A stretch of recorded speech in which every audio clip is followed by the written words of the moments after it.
El Señor esté con ustedes. Proclamación del Santo Evangelio según San Lucas.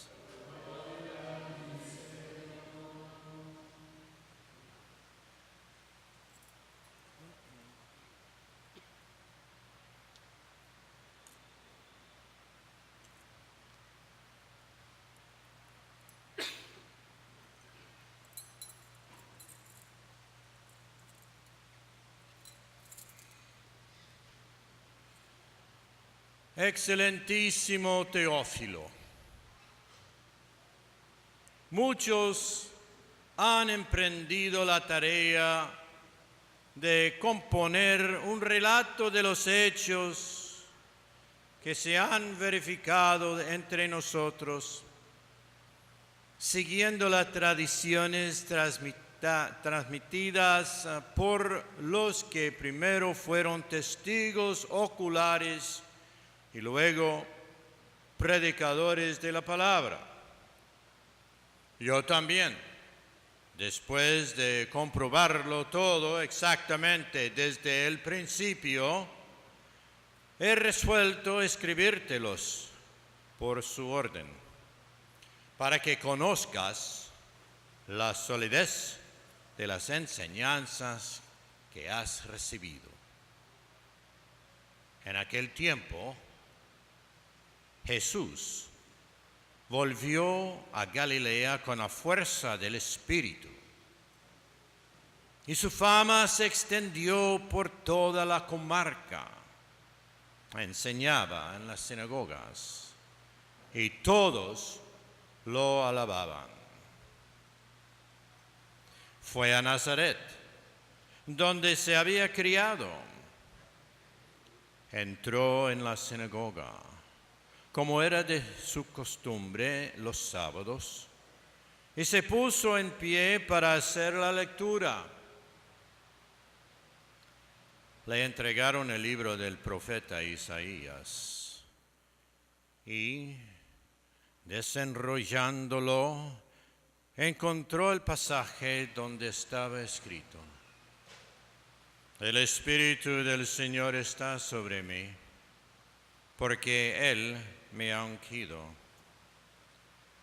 Me ha enviado para anunciar el Evangelio a los pobres, para anunciar a los cautivos la libertad y a los ciegos la vista, para dar libertad a los oprimidos, para anunciar el año de gracia del Señor. Y, enrollando el libro, lo devolvió al que le ayudaba y se sentó. Toda la sinagoga tenía los ojos fijos en él, y él se puso a decirles: Hoy se cumple esta escritura que acabáis de oír. Palabra del Señor. A ti, Señor Jesús. Por la lectura del Santo Evangelio sean perdonados nuestros pecados. Bueno, queridos hermanos, hemos escuchado ese maravilloso texto del libro de Nehemías, capítulo 8, que repitiendo la misma cosa nos hace comprender la centralidad que tiene la palabra de Dios, que debe tener la palabra de Dios en el creyente. Trajo el libro de la ley, dice, ¿verdad?, ante la asamblea. Y Esdras leyó desde el amanecer hasta el mediodía. Oigan eso, leyó desde el amanecer hasta el mediodía. Esdras abrió el libro a la vista del pueblo. El pueblo entero se puso de pie y todo el pueblo dijo amén, levantando las manos, ¿verdad? Y Los levitas leían el libro de la ley de Dios con claridad y explicaban el sentido, de suerte que el pueblo comprendía la lectura. Los levitas instruían a la gente y todos lloraban al escuchar las palabras de la ley. Bueno, hermanos, toda esta repetición no es por otro motivo, sino para indicarnos cómo la palabra de Dios en la vida del creyente tiene que ocupar el centro, no un aspecto marginal en la vida. Eso de venir a misa y escuchar ahí la palabra de Dios, que a veces los que estamos aquí o la leemos mal o los que estamos escuchando estamos distraídos, eso no es así, no funciona así, hermanos. La palabra de Dios tiene que ocupar el centro en nuestra existencia, en nuestra vida diaria. Por lo tanto, ni el trabajo, ni la familia, ni ninguna otra cosa tiene que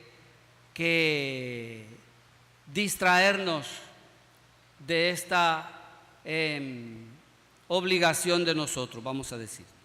Y estamos pues convocados por esa palabra. Esa es la otra cosa que quiere decir todo esto, ¿eh? Estamos convocados por esa palabra. Es la asamblea, se reúne todo el pueblo. ¿Y quiénes son ese pueblo? Esa asamblea, los hombres, las mujeres y todos los que tenían uso de razón. Y eso lo repite también varias veces. Estamos convocados pues por la palabra, queridos hermanos. Pero, bueno, y es que esa palabra, como nos ha dicho hoy el Salmo, esa palabra reconforta el alma. Esa palabra hace sabio al sencillo. Esa palabra es alegría para el corazón. Esa palabra alumbra el camino. En esa palabra encontramos rectitud. O sea, pues, que no es un capricho de Dios, hermanos. Cuando nosotros nos vamos enfocando en Dios y en su palabra, entonces nos vamos haciendo cargo de ella, porque vamos encontrando que esta palabra realmente ilumina nuestro camino en todas las circunstancias. Esa palabra llena de alegría en nuestro corazón. Esa palabra reconforta el alma cuando estamos pues en dificultades. Esa palabra nos hace sabios, nos hace superar las dificultades de la vida. No estén tristes, nos dice también, ¿verdad? Por eso, no estén tristes, porque celebrar al Señor es nuestra fuerza. Ahí encontramos esa fuerza, hermanos, en celebrar al Señor, en hacernos cargo, pues, de esa palabra. Pues bien, queridos hermanos, pero hoy también San Lucas nos da otra noticia. En los primeros 4 versículos, ¿verdad? Que hemos escuchado, los primeros 4 versículos del Evangelio de Lucas, dirigidos, donde nos habla de Teófilo, el excelentísimo Teófilo. Nos dice, hermanos, que entonces el creyente no tiene su fe en un libro caído del cielo o en visiones extrañas, sino en hechos, en un acontecimiento trascendental, dice aquí el evangelista, ¿verdad? Muchos han tratado de escribir la historia de los hechos que pasaron entre nosotros, ¿verdad? Tal como nos las transmitieron los que fueron testigos primero de esos acontecimientos. Entonces, hermanos, esa palabra de Dios no es un libro, sino que nos está diciendo Lucas que esa palabra se hizo carne, esa palabra se hizo hombre en Jesús de Nazaret. Él es el hombre del Espíritu y viene. Nos dice después en el capítulo 4 que leímos, ¿verdad? En su visita a Nazaret, viene a cumplir el único y eterno plan de Dios, que es salvar la vida allí donde está muriendo, donde está esa vida atrofiada y agoniza.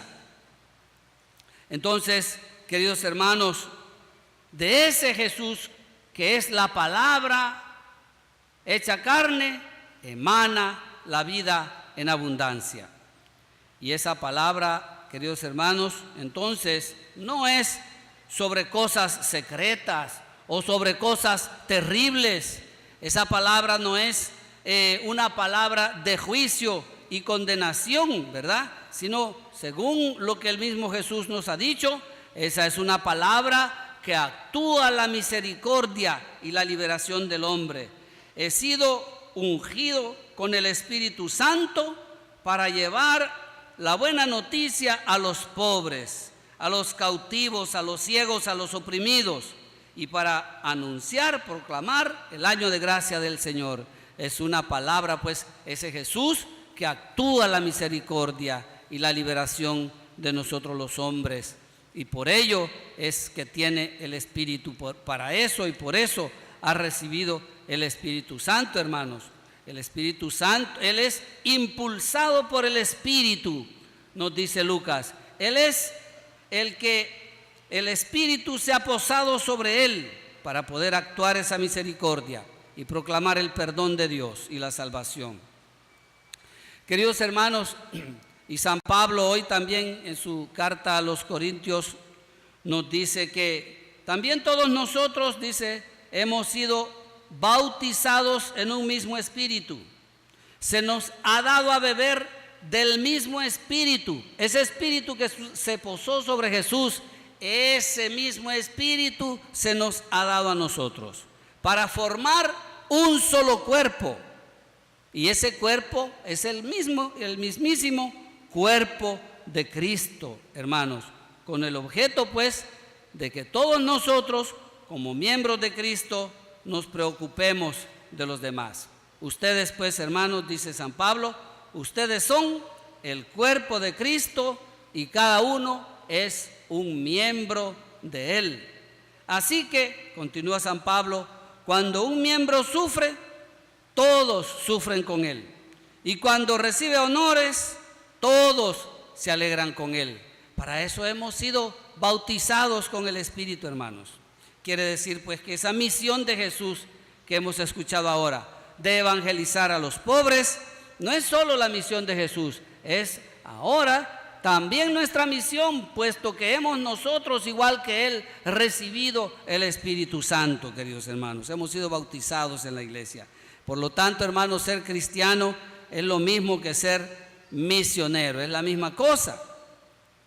Y entonces esa misión que nos toca a nosotros, hermanos, va dirigida a todos, como hemos escuchado hoy en el Evangelio, sin excluir a ninguno, pero que sí privilegia, sí tiene privilegios con respecto a algunos, ¿verdad? Que son los más lejanos, los que sufren, los enfermos, los descartados por la sociedad. Entonces, hermanos, pongámonos nosotros una pregunta ya más personal y comunitaria. ¿Qué significa para nosotros, entonces, evangelizar a los pobres? ¿Qué espera Jesús de nosotros? Bueno, y la respuesta, ante todo, la da hoy también el mismo San Pablo. Dice, primero, que no haya división en el cuerpo. Y segundo, que cada miembro se preocupe de los demás. Nosotros como iglesia, hermanos, estamos llamados en primer lugar a eso, en manifestar esa unión de los miembros de Cristo, ¿verdad? No la división. Por eso también está rezando por la unidad de los cristianos, pero la unidad de nosotros mismos católicos. Y el segundo, que cada miembro se preocupe de los demás. Eso es fundamental, queridos hermanos. De tal modo, pues, que tener el gozo de servir a los demás, de liberarlos de su opresión, es algo fundamental en la vida del cristiano. Y todo eso, hermanos, hecho en el nombre de Jesús y con el Espíritu de Jesús. Porque Él es esa palabra viva, hermanos, que tenemos que tener al centro de nuestra vida. Él es esa buena noticia de Dios. Él es la misericordia de Dios, la liberación de Dios. Él es el que se hizo pobre para enriquecernos con su pobreza. De tal manera, pues, queridos hermanos, que en nuestras familias, en nuestras comunidades cristianas, nosotros no debemos alejarnos de los que sufren. Al contrario, debemos acercarnos a ellos, procurar socorrerlos como individuos, vamos a decir así, como miembros que somos, y también como comunidades, como cuerpo. Y en un país, hermanos, donde nos llamamos la mayoría cristianos, pues no deberían de existir todas esas grandes injusticias que existen. Es una vergüenza, ¿verdad, hermanos?, que exista eso entre nosotros. Así que pidamos, hermanos, hoy también por nuestro país, que se declara cristiano, católico, para que nos hagamos cargo de esta misión, nos hagamos cargo de los que sufren en este país, y cada uno pues allí donde el Señor lo ha puesto, en tu casa, en tu trabajo, y si alguno está dedicado a la política, pues ahí tiene que ponerse las pilas, ¿verdad? Y no poner pretexto, sino trabajar para que haya verdadera justicia en nuestro país. Que el Señor nos lo conceda, hermanos. Amén.